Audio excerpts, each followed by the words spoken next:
మమ్మల్ని ఎంతగానో ఆదరిస్తూ ఉండబడినటువంటి ప్రియ సోదరీమణులు అందరికీ కూడా మాఘమాస కృష్ణపక్ష ఆదివారం అమావాస్య అనగానే అద్భుతమైనటువంటి యంత్ర సాధన, మంత్ర సాధన, తంత్రిక సాధన చేసుకోవడం కోసము ఎంతగానో ఉపయోగపడేటువంటి పర్వకాలము.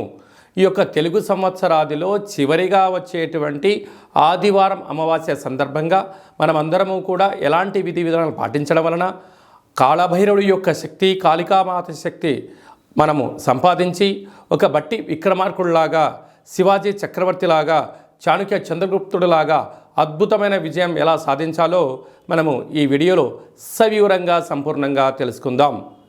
10వ తారీఖు 3వ నెల 2024 మాఘమాసము, కృష్ణపక్షము, ఆదివారము, అమావాస్య, పూర్వాభాద్ర నక్షత్ర సందర్భంగా మనం ఎలాంటి విధిని పాటించాలో సంపూర్ణంగా తెలుసుకుందాం. కుంభరాశి వారికి ఒకవైపు ఏలనాటి శని, రాశిలోనే చతుర్గ్రహ సంచార స్థితి, రవి, చంద్ర, శుక్ర, శని సంచార స్థితి ఉండడం వలన వీలైనంత వరకు ఆవేశంగా మాట్లాడకుండా మౌనంగా ఉంటూ ప్రేమతత్వంతో ఉంటూ గౌరవాన్నిస్తూ గౌరవాన్ని పుచ్చుకోగలిగినట్లయితే అనేక రకాలమైనటువంటి ఇబ్బందులు, సమస్యలు తొలగిపోతాయి.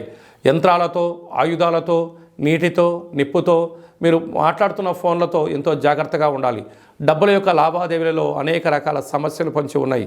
బంధువులు, మిత్రులు, స్నేహితులు మీ ఎదుగుదల కన్నా మీలో ఎక్కడ తప్పులు చేస్తారా వాటిపైన కూర్చుందామా అని చెప్పి పై అధికారులు, సహ ఉద్యోగస్తులు ఎదురు చూస్తున్నారు.